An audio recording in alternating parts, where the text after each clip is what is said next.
Hi there, this is Dianne Hanks with Makeover Session with a special Halloween activity makeover and chilling challenge for those who dare to take it on. Well, here's what it is. Let me tell you the prize first so that you don't have to keep wondering of that.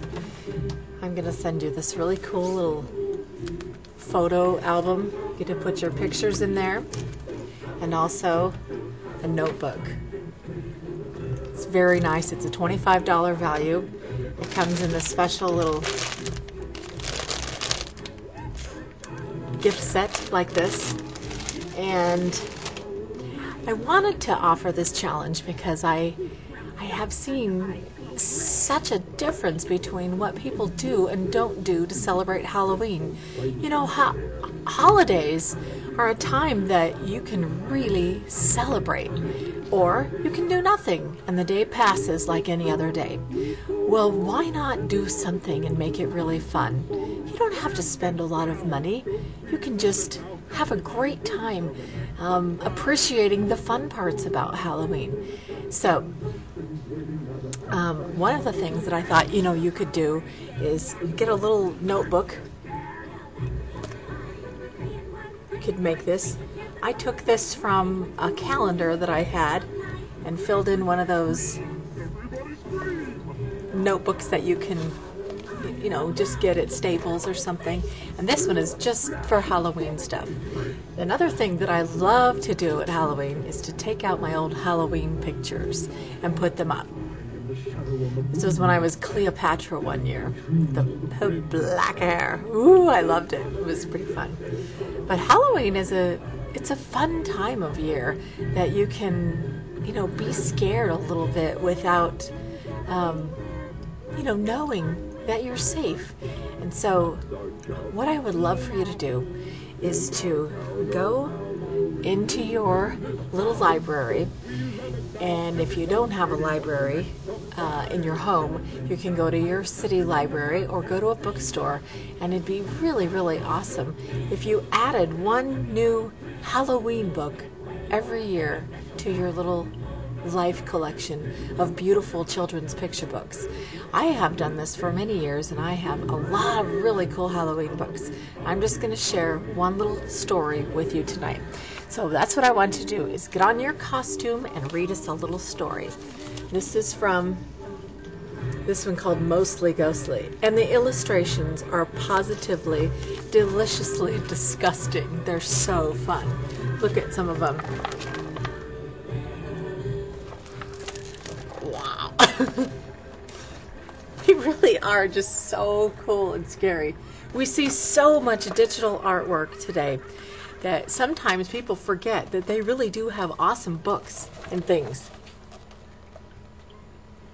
that have these just true artists with all that kind of stuff. So let me share with you this little story.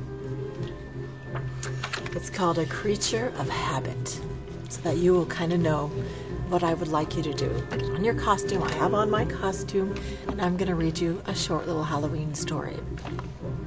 You could read a poem, something like that too. In fact, you could even have a whole poetry reading and have scary music and apple cider at a little special party. Okay, this is called A Creature of Habit by Ambrose Bierce. It should have been an ordinary hanging. Actually, the hanging part of it was ordinary. It's what happened after that was so strange. The man they hanged was a gambler named Harry Graham. Most people call him Gray Hank. He shot a man in a bar one day after they got into an argument over a card game. This was in Montana in 1865, a time and a place where people didn't think twice about taking the law into their own hands. Within an hour after the murder, the townspeople organized a trial and decided to hang Gray Hank for murder. The hanging party threw a noose over a tree limb. They tied the free end to a bush. The noose was slipped over Hank's neck while he stood on the back of a horse.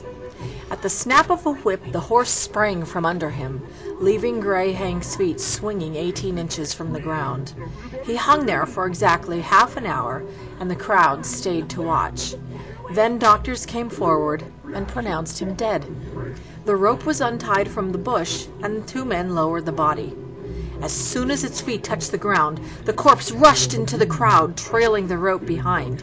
Its head rolled from side to side, its eyes stared, and its tongue stuck out. The dead man's face was ghastly purple, and the lips were covered with bloody froth. With cries of horror, the crowd scattered. People stumbled and fell over one another. They pushed and bumped and shoved. All the while, the horrible dead man pranced in and out among them, lifting his feet so high at each step that his knees struck his chest. His tongue was swinging like a panting dog's. Foam flew from his swollen lips. The deepening twilight added more terror to the scene, and men fled from the spot, not daring to look behind. From out of this confusion appeared the tall figure of Dr. Arnold Spire. He was one of the physicians who pronounced the murderer dead. He moved directly toward the dead man, whose movements were a little slower and a little less jerky now. Dr. Spire grabbed the corpse by the arms and laid it on its back. The body immediately became stiff and still. "The dead are creatures of habit," explained Dr. Spire. "A corpse still on its feet will walk and run. But if you place it on its back, it will lie quietly." Ooh, gross. That's the end of that story. Let me show you the picture.